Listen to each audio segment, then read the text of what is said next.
Live. Namaste. Happy New Year. I'm Ashley Turner, yoga teacher and psychotherapist. And today I'm going to talk to you about the antithesis of New Year's resolutions.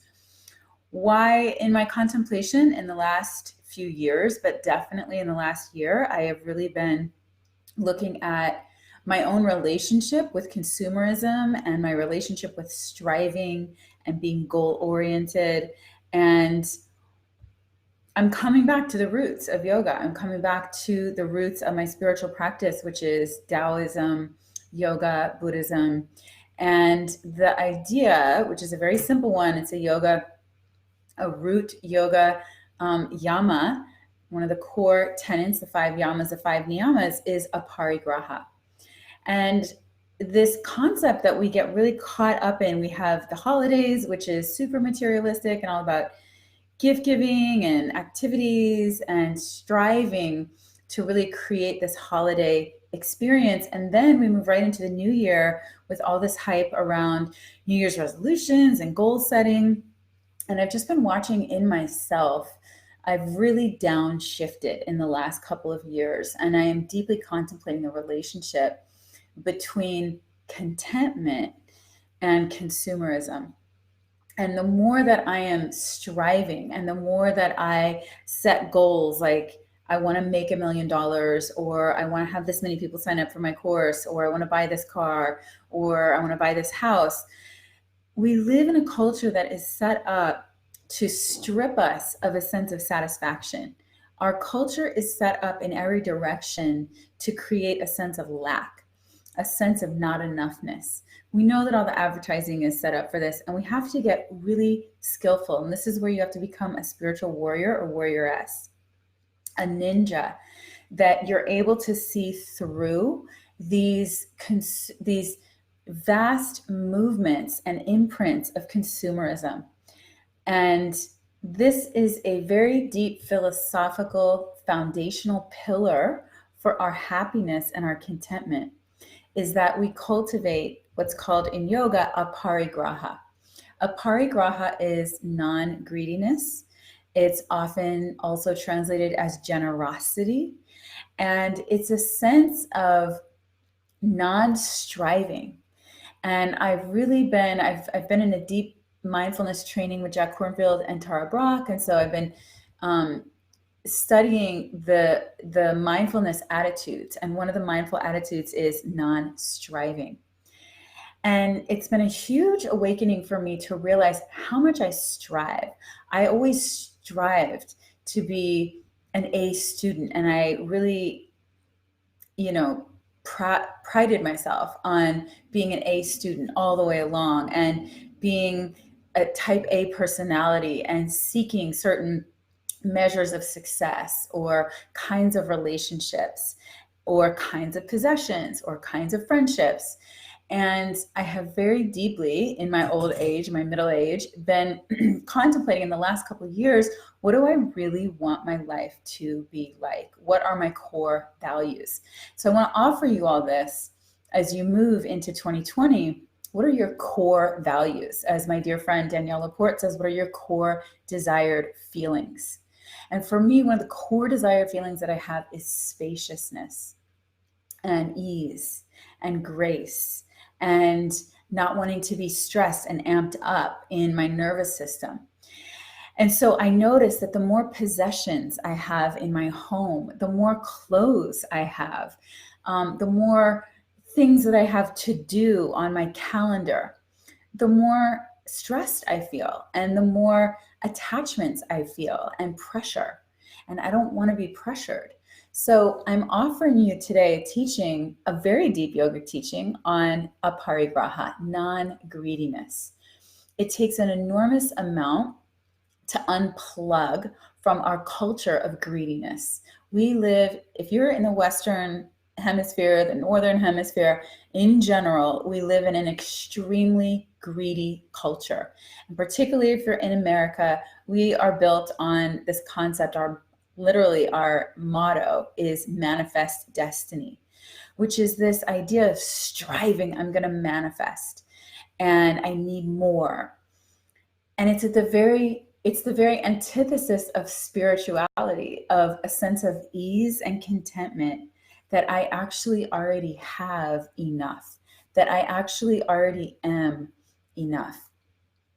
My life is so rich and so full and so vibrant right here, right now. So I'm inviting you all to join me on this movement of less is more. Notice in your house what you could let go of. Where can you create spaciousness? Can you, like Marie Kondo, can you Marie Kondo your house and clear out anything that doesn't offer you pure joy? Can you look at your friendships and your relationships and your social commitments and ask yourself, what do I need to let go of? Are there relationships that I need to clear away, or social commitments that I'm just not that interested in? And with our kids, also, we tend to overschedule them and push this striving mentality. So, what would it be like in your life if you downshifted? And even on the freeway, I've noticed a great analogy. I had a therapist once say to me, why do you have to always drive in the fast lane? What if you drive in the slow lane? And so I've made it a habit over the last like 5-10 years. I don't drive all the way in the slow lane, but I drive in the second to the last lane. So there's like 4 or 5 lanes in LA. And so I drive in the second to last lane, and there's all these cars like whizzing by me. And I feel so good to just be at peace and at ease. So I really offer you that. Here's a couple ways to create non-greediness, to create space. First of all, notice in your breath that when we take an inhale, that's the consumption, that's the drawing in. And the other half of that is the emptying out, the release, the letting go. So what can you let go of and be less attached to? Again, in your house, number 2, where can you go through? Maybe every single week you commit to going through a cupboard or going through a cabinet or going through a closet or a drawer, 1 a week, and really get vigilant about clearing out. My boyfriend and I have been really he's a bit of a minimalist, and so he's really inspired me to let go of material possessions. And now I'm so conscious of every single possession that I have in my home. And if someone gives me a book, if someone gives me a gift, I don't keep the gift unless I absolutely love it and it sparks joy. I don't keep books. I read them and I let them go. So I want to offer you, what can you clear out? Finally, I'm going to leave you with this quote, which is one of my favorite quotes. It's a Lao Tzu quote from the Tao Te Ching, which was my original spiritual text, aside from growing up Presbyterian, which was also amazing. So here's the quote from Lao Tzu. Be content with the way things are. Rejoice in the way things are.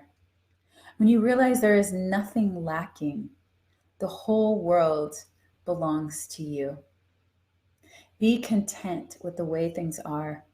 Rejoice in the way things are. When you realize there is nothing lacking, the whole world belongs to you. And that's Lao Tzu from the Tao Te Ching.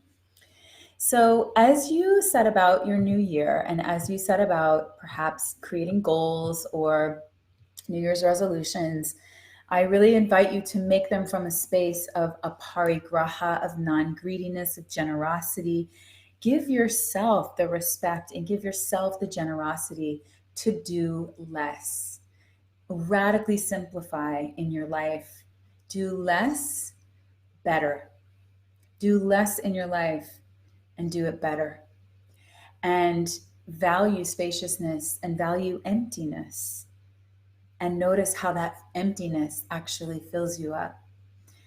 Notice the impulse of our consumer, striving, addictive culture, and become vigilant, become like a ninja to unplug from that conditioning. It is so strong and it is eating all of us alive. So whether it's social media or your business plan or your products or your, the things that you fill your home with, even adventures and things you feel like you need to do, just do an experiment and see what happens when you do less and you want less. Try wanting less and creating more space. All right, love you all so much. Thank you. If you like this, please like it, share it. If you're on Instagram or Facebook, take a screenshot, post it. I'll repost it. I want to know who you guys are. And big news, we have a free yoga and mental health summit going on. It's yogasummit.co, yogasummit.co, amazing yoga and mental health summit. This is a treasure trove of free resources for you guys. So please go and check it out. It's going on right now.